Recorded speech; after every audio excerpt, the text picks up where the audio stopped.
Welcome to the Ice Guys, presented by the Hockey Podcast Network. Monday, April 4th, brand new week. Ian Cameron, Alex Smith, Jim Murphy, Andrew McInnis, the whole crew in the house, in building here on this Monday show. And good to be with you here for a brand new week. Of course, in Ontario, it's a single game betting regulation day, if you will. That is rolling out across the province, although with some snafus along the way, in particular for those that have used Bet365. Some people not exactly seeing the a very solid, sturdy, steady transfer of their money to the new system, and there's been some issues there. But nevertheless, a lot of new book operators now in Ontario: PointsBet, MGM, FanDuel, Caesars, the Score Bet. Go on and on down the list. Basically, all the commercials you've been seeing endlessly on TSN and Sportsnet in this country for the last month or so. They're basically starting up shop in Ontario as single game betting becomes official in this province as of today.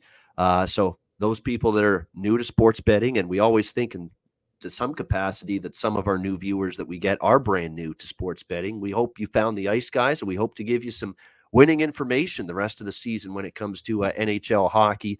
We'll be very brief on the weekend look back. We'll get right into today's games because we know Andrew's a little short on time today. But just briefly overall, we're starting to see the Vancouver Canucks fall by the wayside. We're starting to see the Winnipeg Jets fall by the wayside in the Western Conference, to the point where we're concerned pretty much that they're not going to the postseason at this point with what we saw from them over the weekend. I mean, they need to be picking up points against Vegas, Vancouver, not losing more ground to Vegas like we saw last night. So it was a very interesting weekend of NHL action. We saw the Leafs end up getting the job done against the Flyers. We saw Tampa Bay, Florida, continue to find ways to win. A thrilling comeback for Florida against New Jersey, and they followed it up with a nice win against Buffalo yesterday.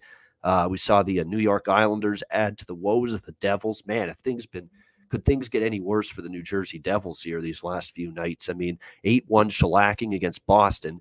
They blow the game completely against Florida, and then they get defeated again by the Islanders yesterday. But definitely a busy, wild weekend of hockey. Overs are still cashing in the NHL. They were 26-17 to the over going into since last Monday. I haven't checked the updated numbers yet, but still trending in that direction. So much for my genius prediction that we'd see tighter checking, lower scoring hockey a little bit following the trade deadline. Really hasn't taken hold yet in the NHL. Maybe in the next week or two it will, but so far not so much. Alex, welcome in. How was the weekend? I think Alex was just, when I was about to throw it to him, he's gone. Either that or he's hard in thought. There he is. There he is. He was sorry. Yeah, everything went quiet in my ear. Then all of a sudden, I don't realize I froze for a second. But yeah, as far as the weekend goes, like I said, yeah, we're seeing the separation of teams. Obviously, we're pretty much going to have our final 8 set by the end of this week. That's what I feel like, especially in the East. I mean, obviously, the Islanders still keep climbing. It's a matter of they got to keep winning, and Washington would have to keep losing for those two teams to kind of flip-flop. But everything kind of seems to be in place on both sides. The biggest story for me, and I talked about it, and obviously I've talked about this guy up for quite some time on this program, Mike Yo's decision to finally sit Keith Yandle when the Flyers are completely out of the race. Disgrace that was. Complete disgrace. It's utterly disgraceful. I mean, he's at 989 games. So you had him more than 11 games left at that point. He would have reached 1,000, a mark that we'd probably be talking about standing forever. The only person who would catch that would be Phil Kessel. Even then, he'd still need to go in deep somewhat in the next season to do that. To take that away from him, and for what? To look at prospects, and it's like, you might not even be there as a coach next year. So what does it matter to you? It was just asinine, and hate to see it. I was hoping that the Flyers would get demolished this weekend. They lost that game, and they actually ended up winning a game against the Rangers, where once again we saw New York outshoot a team and find a way to lose. So that's an issue that they have. Obviously, their offense being sputtering back and forth. That's not a good time for them with 12 games left in the season and going to the playoffs. But that was just a really bad moment. I think that shines a bad light. That affects the league as a whole, because that's a great story for the league to have that kind of an Iron Man streak going, and to snap it for okay, yeah, he was ill before. Okay, if that was the case going in, still fine, then it's on him. But for the coach to make that decision, and like I said, a coach that has done absolutely nothing since joining that organization, or at least taking the head role in that organization, it's just a disgrace. So a shame to Mike Yeo and the Flyers for letting that happen. Yeah, and even in his the statement that he made, Mike Yeo, he's saying, well, we need to evaluate things going into next year. In what planet, man, do you think your body of work, since assuming interim coach after Alain Vigneault got fired, is going to have you sticking around to next year? Exactly. Seriously. Yeah. Are you that diluted? Maybe you are. I don't know, but it was just that's disappointing. And you saw Jeremy Roenick tweet out too, like, yeah, what coach, what player would want to come in here in the chat and look? Has Yandle been a good player? No. We're not going to say he's been a good player. He's been bad for a long time. I get it. This isn't about him as the player on the ice or his talent. This is about snatching an opportunity away from him to hit a milestone mark in terms of consecutive games played. Not his choice to take it away. And I'll say this, though, guys, to be the contrarian here, because I was going at it with a friend of mine who said to me, well, what is the Iron Man streak really that special? And I was like, what do you mean? It's obviously a huge achievement. Like, a lot of people don't realize how hard it is to play that many games straight. But the contrarian opinion I'll have here is this. If it should be organic. Right. That's my opinion. That doesn't sound like it's a popular one. It should be organic. So if someone's not playing well, I get it. There's 11 games left and or however many, and he only has 11 points. I get that. And I'd like to see him get it.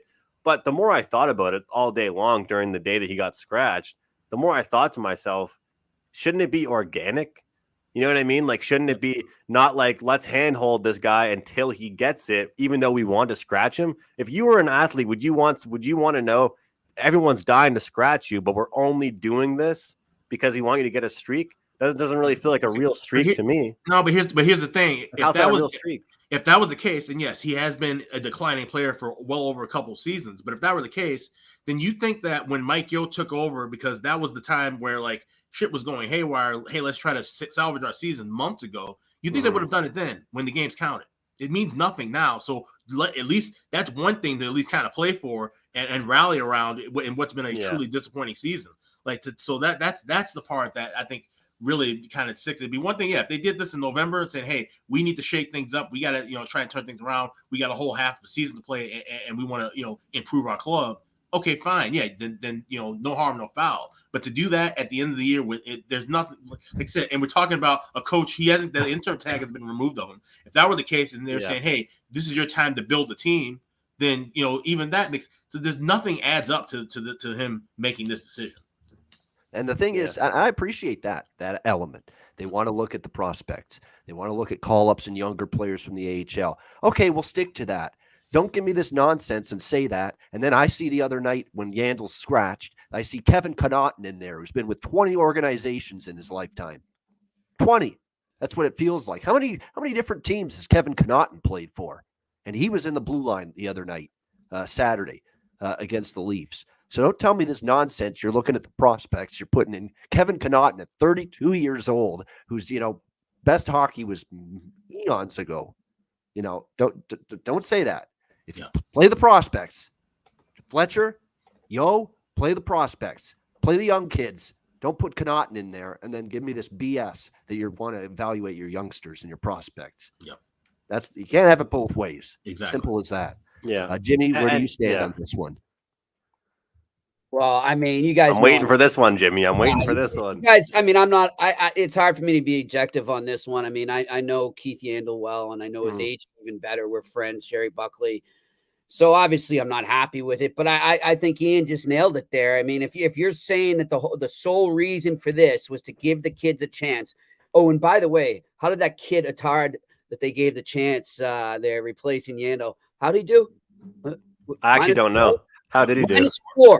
-4. Wow. Okay. Yeah, it was a tough night. Wasn't -4 all season. So, for all you people pumping up that kid, pump the brakes here, right? But yeah, I mean, Ian nailed it there. If you're going to do that, then sit all the other veterans that you don't need in there right now. I mean, it's not like a star player that has to be in there. Is he that much of an impactful player that he's got to be in there? It was a bullshit move, and it was Mike Yeo, typical of him. He realizes, like as Alex points out all the time here, that nobody in this league respects him. He's a shitty coach. And it was him trying to have a power move. That's what this was. This was him just trying to say, I'm the boss and I'll make the decision here and blah, blah, blah. Absolutely. No, you're a classless piece of shit. And you showed it again. End of story. So the interim has taken off, hey guys? So he's the head coach, right? I don't think No. so. No, He's still interim. Yeah. He's still the interim head coach. Interim. Okay, well, at least that's that. At least Yeah, that's and the he's thing. basically That was our Fletcher point. says I mean, we want to look to the future, and then First of all, Yo echoes Fletcher that. should jump in and say, no, you're an interim guy. You don't get to make this decision Right. now. Yeah. So I blame that on Fletcher too. But look, Yeah. look at the way that team's run. They're a joke. I mean, they're an absolute joke the way this team has been run for the last somewhat years. And this just showed it again. Just a classless move. And, I got into it with Scott Wheeler, the Athletic, on there because he absolutely ripped Yandle the second it happened and said, he's the worst defenseman in the NHL. Show some class. Yeah. We all know he's declining right now, but you know what? He's huge in that locker room, and Scott Wheeler's not based in Philly. Scott Wheeler's not in that dressing room right now. No. So Scott Wheeler should shut the hell up. Everybody wanted to have a take that day. That's the bullshit part of the media. That's, you know what I mean? Like, you write stories, Jimmy. I don't see you out here just trying to be in the limelight on Twitter. You know what I mean? That's why I respect you. Like, people like that, they just want to get their couple minutes of fame on Twitter, But you're fine. I mean, it's fine. You took a devil's advocate view. There are lots of reasons to sit him. There are lots of, reasons on both sides of the argument there. He just went about it the wrong way. I mean, you don't go out there and kick a guy when he's down in his worst moment, Well, what I like that you said and what Ian said there was, and Alex, you were saying the same thing pretty much, was that it should be everybody then, not just one guy. Right. And that's what I really like that as well. But I had a buddy of mine. It was kind of funny. Like, he was like he was hating on the streak, the importance of it. And I was like, man, do you know how hard it is to play that many straight games? And then you guys are going to laugh at this though. Like, even though Phil Kessel is a great guy from what from what everybody says, he goes, how many block shots is Phil Kessel doing? He goes, how many times is he going to the corners and getting bumped and bruised? He's like, why do you think he's the guy that has that record? And it actually made me laugh because I was like, it's a decent point. Rick Tocchet told a story on TNT just yesterday about with Phil Kessel at one point where he wouldn't stand in front of the net on power plays anymore because the guy took a shot off the knee and ended up, he missed the rest of that game, but he did come back, obviously continue the streak or however, but he said as he went off the ice, he says, I'm never standing in front of the net again on power play. And that was about 8 seasons ago. So, good case in point. Yeah. So like I said, the prospect, we want to see the young kids. I get it. Totally get it. Every team wants to play those guys at this time of year. I just don't understand why you still couldn't find a spot for Yandle, especially when I see Kevin Connaughton in your blue line there. What do you need to see for Kevin Connaughton at 32 years of age at this point in his career? A journeyman defenseman you didn't see enough of him in Dallas? Or maybe you didn't see enough of him in Columbus, or maybe you didn't see enough of him in Arizona, or in Colorado, or in Florida, or in any of these other organizations he's been with right now. But you had to put him in there Saturday night and scratch Yandle. Don't like it. Don't like it. Anyway, Andrew, look, we haven't even gotten a chance to get into any of the games, and you got to go. So give us what you like and give us a best bet. All right. I like, even though it's chalky, I like the Boston Bruins team total over 3.5. I got it at -145. I like the Bruins as well, but real quick explanation. I think that Bruins game that went over and the Bruins game that they won, there were 3 empty net goals. I think that even though the same two teams are playing again, I usually expect different results. It wasn't even the Bruins' best game, and they still won that one. And the score looks bigger than it was because those 3 empties that somehow pushed it over. Small lean for me on Tampa Bay on the money line, but I'm probably going to stay off that game. Arizona, St. Louis. Small play on St. Louis first period puck line. Calgary and LA. I like Calgary regulation -110. Off a couple losses. One of those losses is to LA. And the last loss, they gave up 6 goals. I know Sutter will have them ready to go. And LA off that road trip. So best bet, we'll go with that team total for Boston over 3.5 goals. All right, there you go. So liking those plays with Boston team total. Over 3.5 being the best bet. Andrew will definitely get you on longer tomorrow because it'll be a longer show, guys. a longer card. See you, Andrew. There he is, Andrew McInnis with us this Monday show briefly as he's got a meeting to attend to right now. All right, let's get into it. The 3 of us here. We got a Monday card starting with Boston and Columbus. Boston -240, road favorite 6.5 the total. Andrew mentioned the team total. I actually like that team total over as well, and I also like the full game over here in this one. Now look. Did I get lucky as shit the other night with Boston Columbus over the total? You bet I did. But I'll take it. I don't think I'll need the luck tonight. I think we'll see more offense on both sides. I think Columbus being back home, I think they'll penetrate the Bruin defense a little bit better and a little bit more than they did maybe Saturday night against the Bruins. Keep in mind it's Linus Ullmark who's going to get the start for Boston. Of course, it's Merzlikins confirmed for Columbus because really they have nowhere else to turn right now. And the problem for Merzlikins, Jimmy, is he got bombarded the other night. I mean, the dam had to burst at some point with the number of shots Boston was throwing his way, and it finally did late in the third period, and they ended up winning that game 5-2. I just don't know what changes right now. The Jackets have lost 6 in a row. They can't keep the puck out of their own net, and for as much as Merzlikins tries his absolute best to keep his team in games, he can't consistently bail out what's a below-average blue line, in front of him. And that continues to be the issue right now for Columbus. Their blue line struggles. They cough up the puck. They turn it over in bad areas that lead to prime scoring chances for the opposition. And that's something that really continues throughout the course of the season here. So for me, this is going to be a game where I look toward a split bet here. Boston team total over 3.5, which, you got to lay a little price with that. But I still think it's a good way to go at -150, -155. And I also like over 6.5, -110 in this game. If you want some points player props, and of course, those of you in the province of Ontario, you've certainly got a bunch of sportsbook options now available to you, and most of them have player props.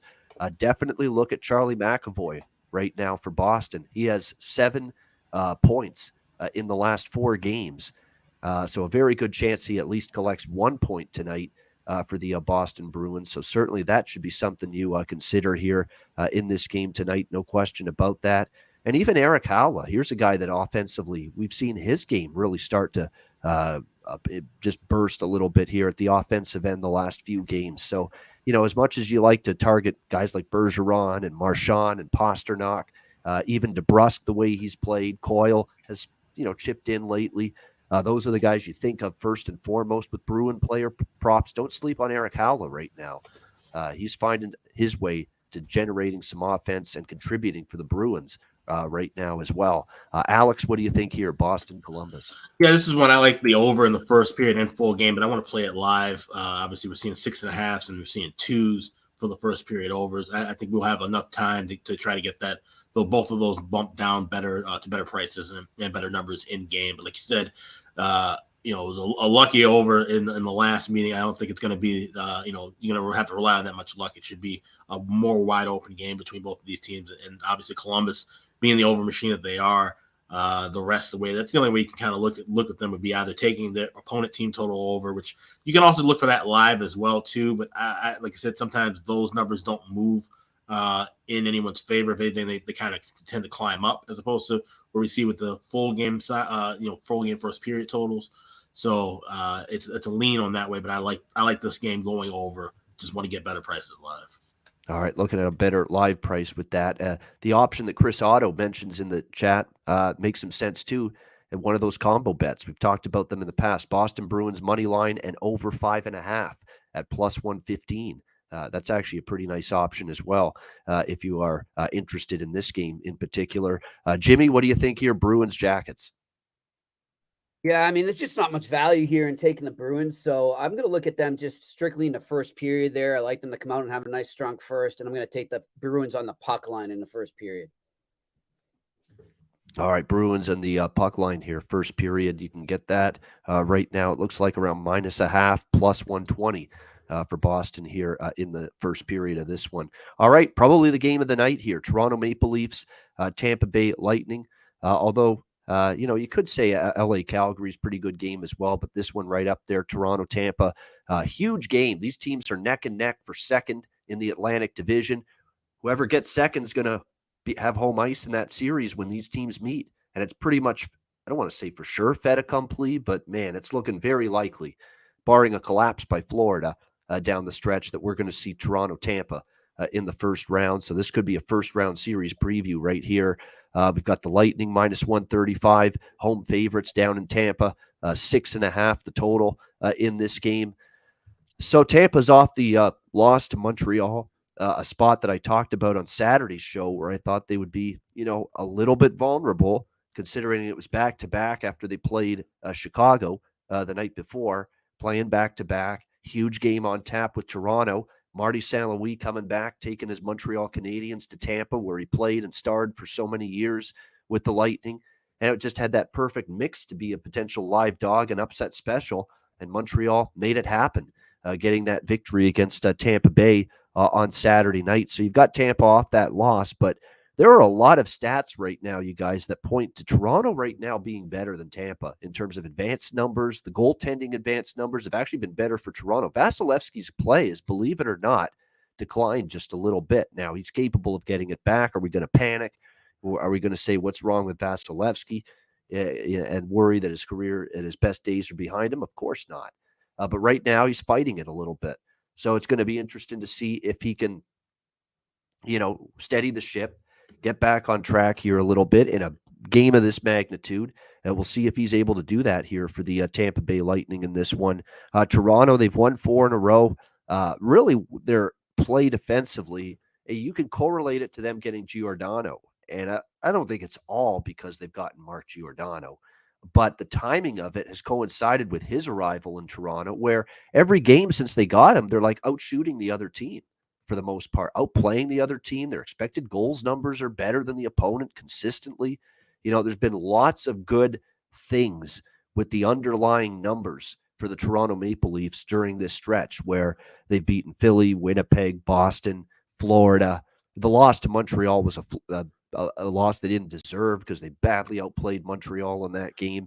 I mean, they have been full marks for every game. And even the loss to Nashville, they played pretty well in that game with Shalgren in that night. But no, their underlying numbers say what they're doing right now is very impressive. So this is a tricky side for me. First thing I thought was, hey, Tampa off a loss at home, kind of trying to show Toronto, hey, you got to go through us, if you're going to get your first playoff series win as a franchise in 18 years. Maybe a statement here made by the Lightning. But right now, who's playing the better hockey? Who's in a little bit better form right now? And who's getting an underdog price?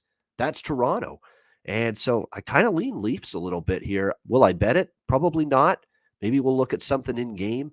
And maybe I'm just nuts for doing this, or suggesting it, because I probably won't bet it. I don't like unders. But I get a sneaking suspicion this is an under tonight.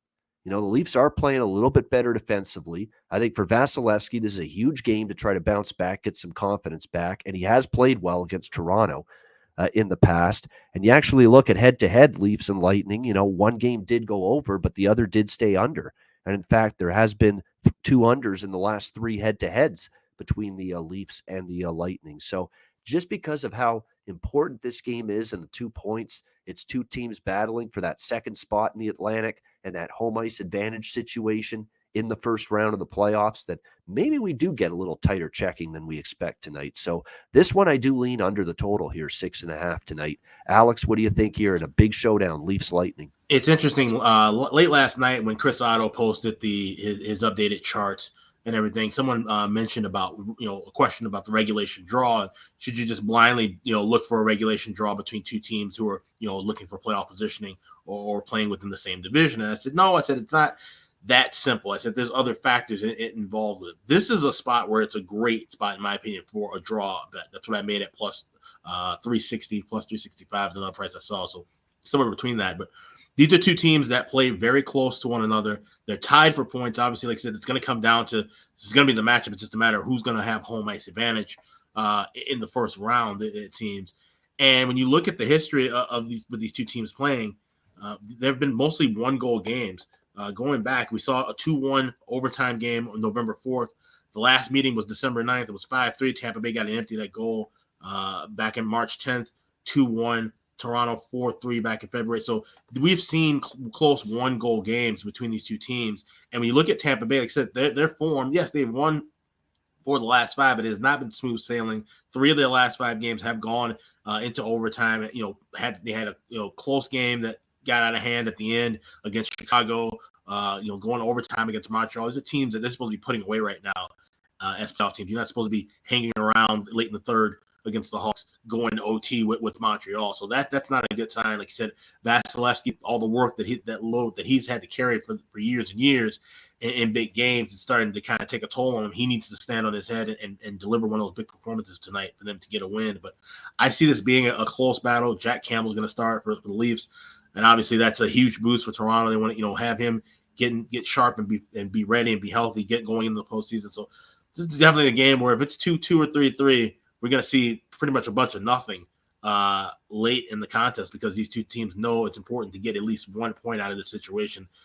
You do not want to fall behind 2 or 3 points. That this game could ultimately decide who has home ice starting for game one. So I like the draw here, plus 360. All right, draw plus 360 for Alex with the Toronto Maple Leafs and the Tampa Bay Lightning. Yeah, Jack Campbell making the return Saturday against Philly.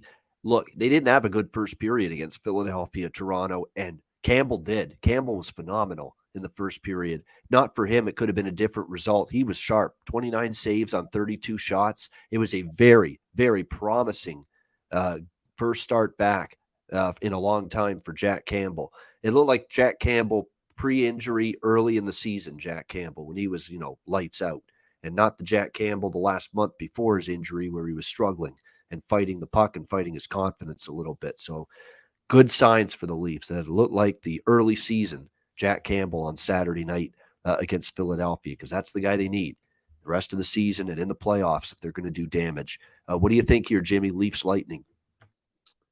Yeah, guys, I love the Leafs here. I don't like the form that Tampa Bay's in right now. And, I don't know, one could argue that maybe with that Montreal game, they were looking ahead to this game tonight, had their eyes set on that. That happens. It's natural. But still, I like the way Toronto's playing right now.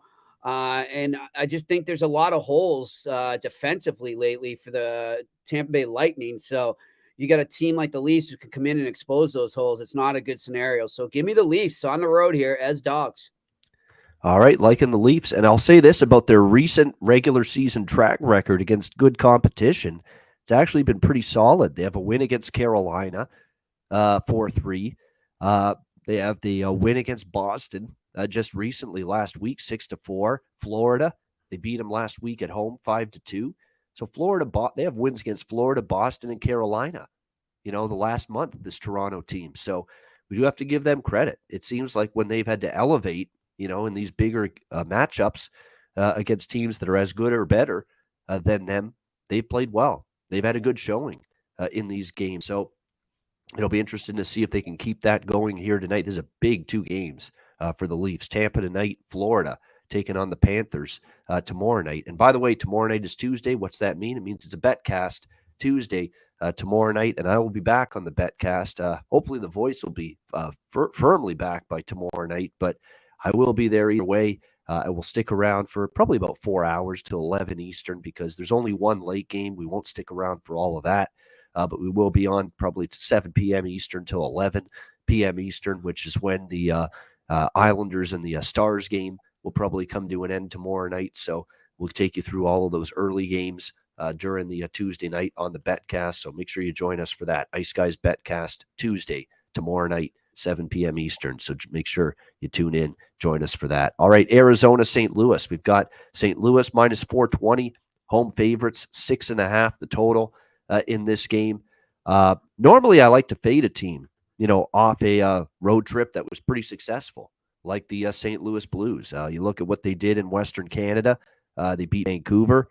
They nearly came back and beat the Oilers, but they fell in overtime. And then on a back-to-back in Calgary, thanks to the great goaltending of Ville Husso and some very shoddy goaltending, actually, from Jacob Markstrom, at least if you ask me, on Saturday night, St. Louis got the 6-4 victory against Calgary on Saturday. 6 points for the St. Louis Blues collected on that 3-game sojourn through Western Canada. Now they return home. Is it the greatest spot? Definitely not. But boy, they get a team they could still beat probably tonight in this kind of spot, Arizona. Now, credit to Arizona. They actually won last night against Chicago. I don't know how they did it. I mean, that's a borderline AHL roster that the Arizona Coyotes have right now at their disposal. And the fact they still managed to get past the Blackhawks last night, 3-2 in overtime, you do have to give them credit for something. At least they dug in. They found a way. They did actually outshoot Chicago 35-31 in that game, managed to get the victory, but now they're on a back-to-back. They're facing a much better hockey team here. We know who's still out for them: Christian Fischer, Clayton Keller, Lawson Krause, multiple Dmitry Yashkin, multiple key players up front, Jacob Chikrin, their best defenseman. I mean, lots of key absences right now for the Coyotes. Yeah, you beat Chicago. Can you do it against St. Louis? I don't think so. If anything, I'd look at a first period puck line, maybe on St. Louis here, -0.5. I think it's around -115 right now with that first period puck line with the St. Louis Blues in this game currently. That would probably be the way I would consider going about it in this one. It looks like it is -115, -120 for the Blues first period puck line. You could go full game puck line too. I certainly lean in that direction as well, but it's -170. You're not exactly getting a great price on that. But I don't trust Arizona here on a back-to-back with a very depleted roster. And look, the Blues are red hot again. They're playing good again. They've found their game. They've now won 3 of their last 4 after a little bit of a rough stretch. Craig Berube's team has turned it around, and they've turned it around because they're scoring again. They're defending at a better level, and Ville Husso's always been there to make the key saves for this team at the moment. Alex, what do you think here, Coyotes and Blues? Yeah, that game last night, I was happy to see it go to overtime. I had +390, and I actually ended up betting 1.5 units on it because, wow, like I said, I'm at the point now where I know I'm going to lose my under 23.5 wins. Arizona's right now at 22, so I pretty much got myself out of that bet in one game with that. So I'm happy with that result. And I mean, the Hawks, it's a 6 o'clock Sunday start. End of the season, they just kind of played like dog shit, and the fact that they even went to OT, I was lucky because Arizona could have won that game in regulation, to be honest. So thankful for that. As far as this game goes, I like this first period over. Don't want to lay 160. I will be playing it live, and my target range for this would be anywhere around -$1.25 or better. We've seen the first period over cash in 7 of the last 10 meetings with these two teams. Going back into the shortened season last year, these two were division rivals, and it seemed like every time they played, it was automatically 1-1 within the first 10, 15 minutes of the contest. So this is one where I definitely like the first period over, and maybe even take a shot with both teams to score if that's available to you, because that's the trend we've seen. He said St. Louis coming off of that road trip, they're susceptible to give up a goal early, and like I said, Arizona with a little bit of momentum off of that win. Not to say that they couldn't get one of those goals early. I don't expect them to hang around for the full game coming off of that win last night and that extended play. So that the only thing I would be looking at here would be the first period over, but I'm going to play it live. All right, going to look to play the first period over live in this one. And yes, it'll be Ivan Prosvetov in net for the Arizona Coyotes tonight. And you're talking about a guy that's barely hitting the 900 save percentage mark in the AHL. This year for the Arizona Coyotes. So, yeah, that team total for the Blues, 4.5. It's high, but definitely potential, I think, for the Blues to maybe get to 5 goals tonight.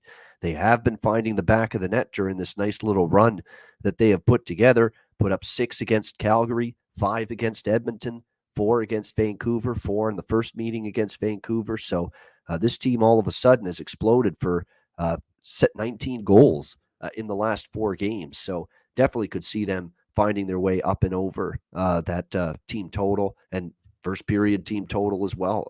+170, as Chris mentioned. This could be that one spot. This is not a situation I trust St. Louis in, but I think I trust Arizona even less coming off the kind of win they had against Chicago with a ravaged lineup.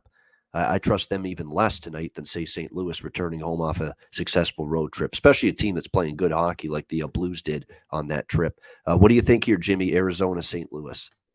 Yeah, I don't like this. You look at it, like you said, guys, it's not a good situational spot for the Blues, but then again, look at who they're playing.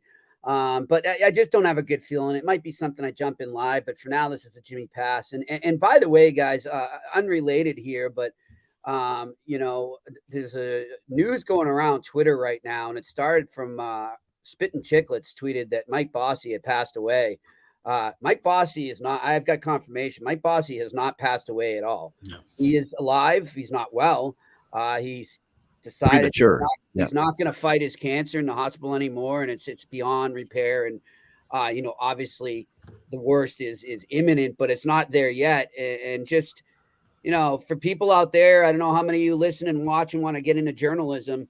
If you're going to ever tweet or break news that somebody has died, you better damn well make sure you got that right, because that is one mistake you do not want to make. Yeah. That's like a big no-no. So it's pretty embarrassing that Spittin' Chicklets, who just, pun intended, spit that out there without proof. Yeah, that is. And I enjoy that show. They're entertaining completely folks. Disrespectful to his family and to him. So they owe the Bosties quite an apology. Yeah, definitely. Yeah. That's a big mistake by them to do that. Yeah. And look, that's a shit. Like they're entertaining as hell. Don't get me wrong, but that's a bad mistake right there. I wouldn't appreciate the Arizona Coyotes. They are dead in the water. Their season is dead. Yeah. We can confirm that. We can confirm that. Yes, there's no doubt about that. That's a death we can confirm. Yes, the Arizona Coyotes. They basically had their season was dead the opening night, essentially, for the most part. All right, final game here of this Monday card. We've got the Calgary Flames and the Los Angeles Kings. This should be a pretty good game between two pretty good Pacific Division teams. We've got Calgary minus 170, road favorites here at Crypto.com Arena in Los Angeles. The total in this one currently sitting at 6 pretty much across the board in this one. You look at the Kings, great road trip for them. No question about that. They played some really good hockey during that trip. They're playing well overall. Give Todd McClellan credit. It's been a really good coaching job this year for Todd McClellan. There is no question about that with what he's done with this group. You see Adrian Kempe keeps playing better. He's fit in well with Anze Kopitar and some of the older players on the team, the veterans. And then you bring in some of the young prospects for the future, like Gabe Vilardi, like Rasmus Kupari, and, of course, Philip Deneau brought in the offseason. Victor Arvidsson brought in free agent-wise in the offseason. Trevor Moore getting more of an opportunity. Quentin Byfield continues to just get better and better and better. Lots to like up front with this LA Kings team. And not just them there, but on the blue line, there's some good young pieces that are only getting better, like Sean Dursey. He's now a top pair defenseman for this Kings team with Drew Doughty out. And he's really stepped up and played and filled those minutes and played pretty admirably, getting that increased ice time, on a nightly basis. So it really is a lot to like right now with the LA Kings. They had a nice road trip, as I mentioned. They beat Calgary and Winnipeg back-to-back, nearly beat Edmonton the first game of that trip, lost in a shootout 4-3. But now they return home. They face a Calgary team they just beat in Calgary last week, 3-2 in a shootout. You have the Flames off 3 straight losses to Colorado. LA, as we just mentioned, they lost in a shootout to the Kings last week at the Saddle Dome. And then 6-4 against St. Louis, where, look, they completely outplayed St. Louis, 43-23 in shots, and they probably deserved a better outcome in that game, the Calgary Flames. It was not one of Jacob Markstrom's better performances in net that night for Calgary. We will see if he can bounce back. He will be in net. Cal Peterson confirmed the starting goalie tonight for the Los Angeles Kings. I do think there's a good situational spot for Calgary now. Start the road trip off 3 straight losses. You probably get them coming out with urgency here, some purpose, team that just beat them last week. And then conversely, you've got LA returning home off a road trip where they won the last 2 games, and maybe Calgary catches them early and maybe just a little step ahead early in the game. So I kind of like Calgary here in the first period. -0.5 plus 150. That first period puck line, I think, does have some value with the Flames. -0.5 plus 150. I think it's a pretty good price for Flames first period puck line. And I also like Calgary in regulation here, which is around -110, -115. I think Flames take care of business here. And look, maybe the Kings keep rolling here right now, but I think in this spot, Calgary keeps giving you the kind of game they gave you Saturday night against St. Louis, where, look, they had the puck. They had all their chances galore. They had, good control of that game throughout. And it seems like every time St. Louis had a little flurry in the Calgary zone, the puck went in. And like I said, it wasn't one of Markstrom's better games. Markstrom is pretty good at playing well the game after he doesn't. So I would expect Jacob Markstrom to play a lot better tonight. And I just think Calgary gets it done here in this spot tonight. Alex, what do you think here? Flames, Kings. Yeah, my initial lean was toward the draw here, looking at how LA has played. They had close 3-2 win over Winnipeg. 2 games before that, gone into past regulation, and obviously these are 2 teams neck and neck as far as 1 and 2 in the division. They definitely want to get points to solidify their spots. But like I said, with Calgary, losing the last few games, and like I said, catching LA coming home off of that trip, that's definitely a spot maybe looking toward Calgary. Regulation still kind of scares me off a little bit, but I like that first period puck line that you mentioned, plus 150. I'll take a shot laying the half a goal with the Flames in the first period. And especially at the price you can get, like I said, plus 150 is what we're looking at with the Calgary Flames here with that first period puck line. Jimmy, what do you think here? Flames Kings. Yeah, look, the Flames are a little baffling lately, eh? I mean, coming back down to earth, a lot of defensive lapses, a lot of uncharacteristic stuff coming from this Calgary Flames team over the past week. But that's why I think they're due. And I just wouldn't want to be the Kings. Not take away from the Kings. They're playing some great hockey, but I like this spot for the Flames. Give me the Flames on the money line. All right, Flames money line minus 170. You know who they miss, believe it or not? It's one of the he's one of the defensemen regularly for them, and he's out right now. But you wouldn't think he's of all guys, he's the one they miss, but they do. Oliver Shillington has had a really nice year for the Calgary Flames. He's very good in his own zone. He's very good with the puck. He makes good reads, and he knows when to jump into the play. He will do that, and he really adds another element to that Flames blue line. He's been missing some time lately, and I don't think it's a complete coincidence that this team hasn't necessarily been at the same on the back end with Shillington out of the lineup. He's been a guy that's he's been missed when he's been out, and of course he didn't play Saturday night against St. Louis, and he not play tonight. So keep an eye on that. And of course, when he missed some games earlier this year as well, you also felt his absence. He's been one of those guys that's been a much improved player for the Calgary Flames this year. So certainly someone that has been missed, definitely. We'll see if he is able to suit up tonight for the Calgary Flames in this game. But great stuff with Jimmy, with Andrew, and with Alex on this Monday edition of the Ice Guys. Remember, it's a double dose of us tomorrow. We've got our regular daily show at 2 p.m. Eastern to break down the massive 10-game Tuesday night NHL card. We have some beauty matchups. We've got a Colorado-Pittsburgh rematch after they played a great game Saturday afternoon in Denver, head-to-head with one another. Toronto, Florida, a great game tomorrow night. Minnesota, Nashville is a really good hockey game. So a lot of good games tomorrow night on Tuesday. And, of course, the BetCast tomorrow night, 7 p.m. Eastern. Make sure you join us for that. DM me if you want to request a link to join us on the BetCast tomorrow night, and we will make sure we send it to you before the BetCast begins. And a reminder, DraftKings Sportsbook, official sports betting partner of the NHL, and of course, great partnership here with the Hockey Podcast Network and the Ice Guys. A reminder, new customers, you can bet just $1 on any NHL team and get $150 in free bets if your team wins. It's very simple. And again, if DraftKings, you can take advantage of that. Sign up for an account, use the promo code THPN. A reminder, must be 21 years of age or older, must reside in a DraftKings Sportsbook state. Restrictions apply. See DraftKings.com/sportsbook for details. Gambling problem, call 1-800-GAMBLER. Download the DraftKings app, sign up for an account, and use the promo code THPN. All right, it is time for Best Bets now to wrap up this Monday edition of the Ice Guys. Alex, we'll start with you. What do you like for Best Bet? Yeah, well, one thing, I mean, Jimmy alluded to it earlier about Mike Bossy being in poor health right now. I wanted to just say thoughts to his family and his friends and all of his Islanders teammates and Islanders fans as well. I mean, it's just kind of heartbreaking to see that. And, obviously for those who know his career and the records that he amassed and the way that his career came to an abrupt halt, it's just a tough thing. So, my thoughts are with the family going through that tough time. But as far as my best bet for tonight, we're going to go with Tampa, Toronto. We're going to go the draw plus 360. He said Tampa has been in the best form right now. 3 of their last 5 games have gone past regulation. And in the last 4 meetings between these 2 teams, we've seen 1-goal games, and the lone outlier was a 2-goal game where we saw an empty net chance late. So this definitely feels like it'd be a tight game between 2 teams who more than likely be facing each other at the end of the month come postseason time. So points are imperative. Nobody wants to go out of this contest with 0. They want to each get at least 1. So I like the Bolts and the Leafs draw plus 360 is my best bet.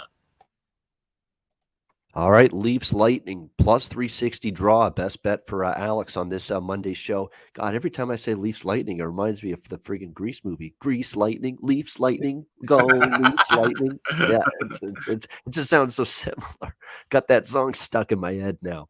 But that's Leafs Lightning, the draw for Alex with his best bet. Not Flush Allen, a great guy, great person. And I enjoyed his company in San Antonio last week. Lots of fun. Thanks for stopping in, saying hello here to the Ice Guys show. Definitely appreciate it. And very good with NHL team totals is Nut Flush Allen. So keep cashing those NHL team totals, my friend. Jimmy, what do you like here for best bet? Yeah, I'm going to go with that first period puck line for the Boston Bruins as they come up flying, I think, in Columbus tonight. All right, Boston Bruins first period puck line for Jimmy with his best bet. And my best bet, I'm going to go with the Boston Columbus over 6.5. It was either that or Cal. I'm going to give you two best bets because I need a little best bet funk here. I got to get out of this. Like, I had a good weekend, but every best bet fell short. So I'm going to give you two best bets, even for it being just a 4-game card. I'll give you Boston Columbus over 6.5, and I'll give you Calgary in regulation minus 110 against Los Angeles. I like both of those. So there we go. Boston Columbus over 6.5, Calgary in regulation minus 110 against LA.